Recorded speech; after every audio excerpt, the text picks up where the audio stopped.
جو اہل علم ہیں انہیں اپنے قوت حافظے کی فکر رہتی ہے۔ اگر قوت حافظہ بڑھانا چاہتے ہیں یا کوئی بچہ حفظ کر رہا ہے یا کوئی عالم دین ہے وہ چاہتا ہے کہ اس کا قوت حافظہ بڑھ جائے،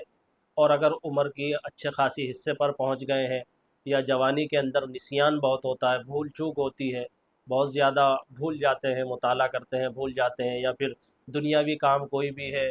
تو ذہن میں نہیں رہتے، بھول بہت زیادہ ہوتی ہے، تو بہت ہی مجرب عمل آپ کو بتا رہے ہیں۔ تفسیر ابن کثیر سے جلد نمبر 1 صفحہ نمبر 208 پر حضرت ابو ہریرہ رضی اللہ تعالیٰ عنہ کی روایت ہے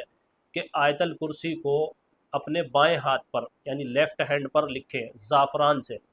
اور ہاتھ پر لکھنے کے بعد اس کو زبان سے چاٹ لیں۔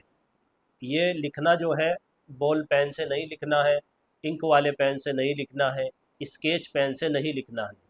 بہت سے لوگ تعویذ اسکیچ پین سے لکھ کر دے دیتے ہیں پینے کے لیے، اور اس کے اندر انک ہوتی ہے، وہ زہریلے کیمیکل ہوتے ہیں جو پیٹ میں جاتے ہیں اور انفیکشن پیدا کر دیتے ہیں، بیماری پیدا کر دیتے ہیں، اور بعض مرتبہ کینسر کا سبب بن جاتے ہیں۔ تو تعویذ پینے والوں سے بھی اور دینے والوں سے بھی ہماری یہ درخواست ہے کہ وہ قلم سے،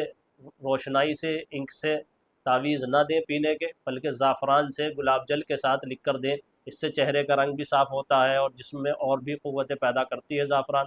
تو بہرحال زعفران سے 7 مرتبہ یہ عمل کرنا ہے ایک دن کے اندر۔ آیت الکرسی کو اپنی ہتھیلی کے اوپر لکھنا ہے، بائیں ہتھیلی پر ایک مرتبہ پوری آیت الکرسی لکھ لی زعفران سے، پھر اس کو چاٹ لینا ہے زبان سے،